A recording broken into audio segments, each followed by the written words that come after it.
It doesn't matter if it's a negative or positive thought. Any thought that produces a feeling within you is heard by the universe. And the universe instantly starts preparing it for manifestation.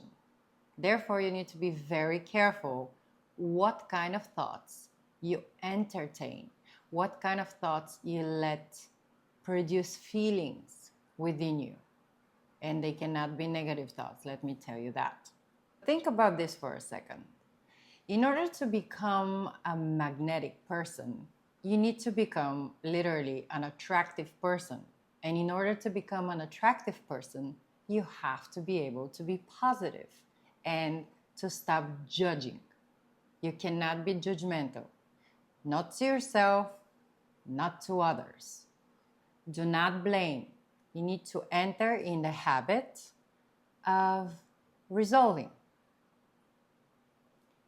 Today in this episode, we're going to teach you a tool called pruning, or in other words, revision of your day, where you're going to erase the negative things that happened to you that affected you in a negative way, whether it's news or an experience you had with somebody, with another person, and you're going to rewrite that.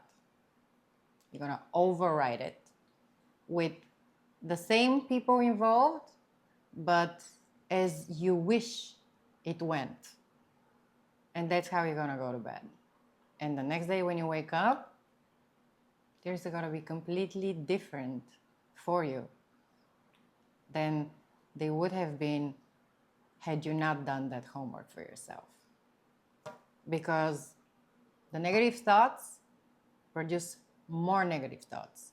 And if you skip the step of the revision, of the pruning, you're going to have exactly the same day tomorrow, and the day after tomorrow, and the day after tomorrow, and so on and so forth.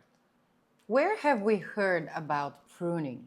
I personally heard it for the first time through the Japanese art of pruning trees. And that led me to think that if every thought or a person that affected us negatively sticks with us, right? And every single time we revisit that situation, that memory, it always brings back the same bitter taste in our mouths. And that just produces more of the same. You know what I mean? And I think this is where the pruning comes in.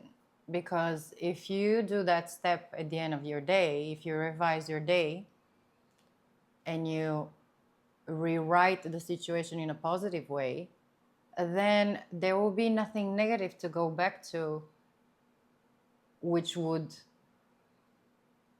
in turn produce these negative feelings and associations, because you rewrote it. You made it exactly the way you wanted it to be, not as it was. You see the difference?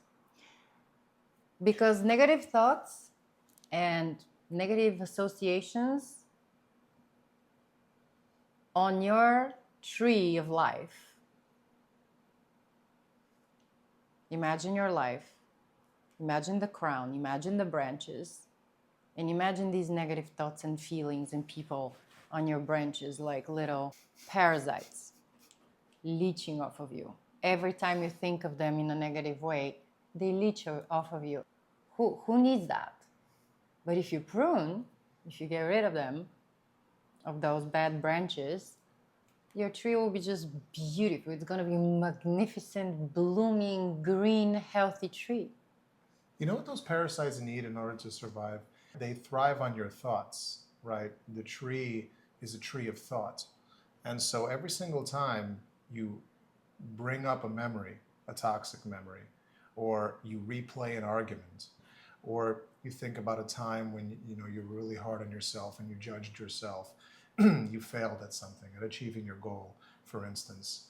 If you keep replaying that in exactly the same way, then you're feeding that parasite, and it will continue to produce the same reality. The reason that you're thinking about it right now, the reason that you've brought that memory up one more time, or you're replaying the argument one more time, is because you did that before.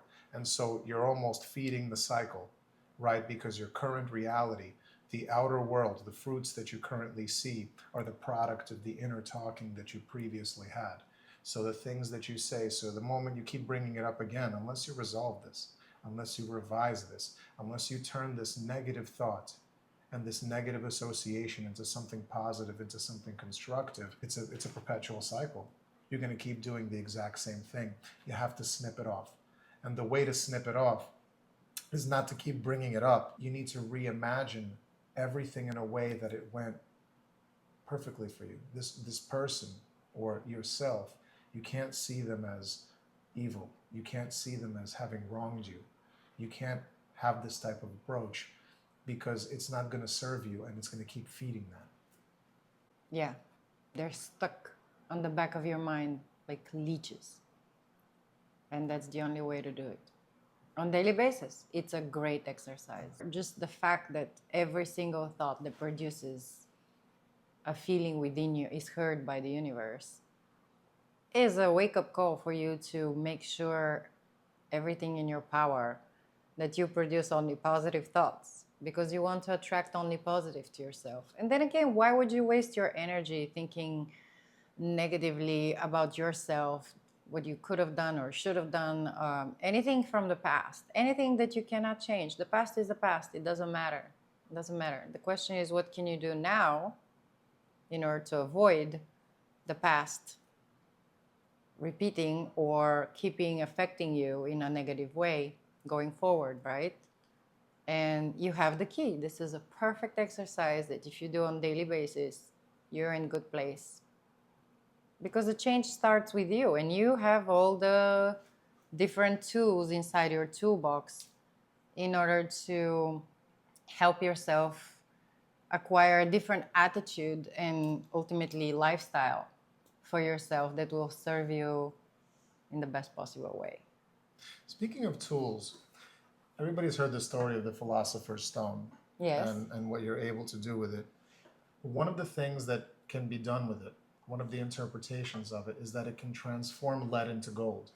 That's not a physical thing, unless you want to think of it that way. That's a thought thing. So you can use your imagination and you can revise a thought full of lead into a thought full of gold. So you can transform your thoughts. You have the Philosopher's Stone already in your mind, in your imagination. Use that tool. Here is the process. On the days where something happens to you and it makes you feel something negative, at the end of the night, before you go to bed, look into that thought one more time. If you leave it the way that it is, if it hurt you, your ego is going to create a grudge. And your ego is going to create a grudge on yourself or a grudge on that person. And you need to get rid of that. Otherwise, you're not going to be able to move on. And so you have to reimagine that day. You have to reimagine that situation. You have to revise it and tell a different story, a completely different story, so that that person is no longer an enemy for you, and so that you are not an enemy for yourself. And this is the process of pruning and maintaining. Get rid of the weeds, right? Get rid of all those things that are not serving you, that are leeching from you, that are pulling from you. And negative thoughts certainly do that. So revise the negative thoughts and transform them into something that serves you. This wasn't somebody that did something to you. This wasn't you that failed. This was you that learned. This was somebody that taught you something about yourself. And when you revisit that thought in the future, it has to be a positive thought. Otherwise, it's going to perpetuate, like I said, the same cycle. Once again, you will be writing the future of you revisiting this negative thought. And you're just going to be in that forever until you revise it. Let us know if it works. Oh yeah, it works.